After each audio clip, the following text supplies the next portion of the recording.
கல்யாணம் ஆச்சு. அன்னைக்கு நான் வந்து நமஸ்காரம் பண்ணும்போது எனக்கு வந்து எனக்கு சாத்துக்குடியும் அவருக்கு சாத்துக்குடியும் எங்கள் தேங்காய் தேங்காய் இப்போ டைட் செய்யும். இது வந்து பெரியவா வந்து எங்கள் அப்பாவுக்கு கொடுத்தா விஷ பாத்திரம், நீ வச்சுக்கோடா அப்படின்னு கொடுத்தா.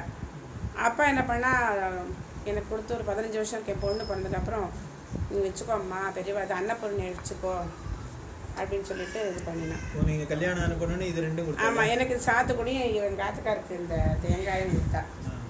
என்ன இருக்கோ தெரியாது, ஆனால் அது ஒரு மாதிரி சைஸ் பண்ணவுடனே எங்கள் உள்ளே தான் வச்சுருந்தோம். அது என்ன பண்ணுறதுன்னு எங்களுக்கு தெரியல, அதனால் அப்படியே வச்சுருந்து உள்ளே. சரி, சாத்துக்குடி எப்படி அழுகாது அதுதான் தெரியல.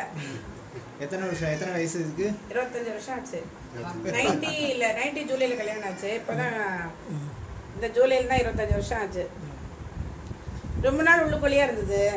அப்புறம் 91 என் பையன் பிறந்தேன், அதுக்குள்ளேயே அது வீருக்குள்ளேயே இருந்தது. அப்புறம் எங்கள் அம்மா தான் குழந்தைய பார்க்கும்போது என்னென்னு என்னென்னமோ கசகசம் பண்ணால் பெரியவா கொடுத்த பழமா அதுக்குள்ளே அப்பயே போட்டு வச்சா என்ன ஆச்சோ தெரியாது.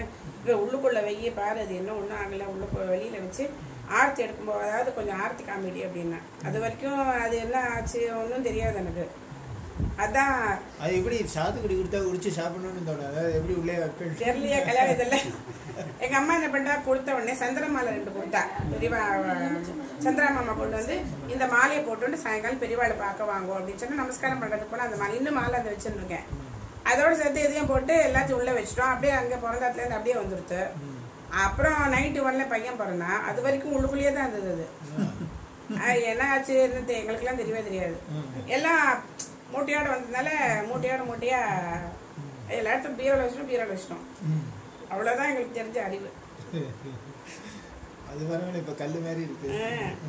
என்ன இருக்கோ தெரியாது. ஆனால் சரி அம்மா சொன்னால் ஆர்த்திக்காக 2 பூவாவது போடு, அது பெரியவா கொடுத்த பழம்னு சொல்லிட்டு அதுவாக ஞாபகம் பண்ணு அப்படின்னா நேவேதியம் பண்ணு அப்படின்னு.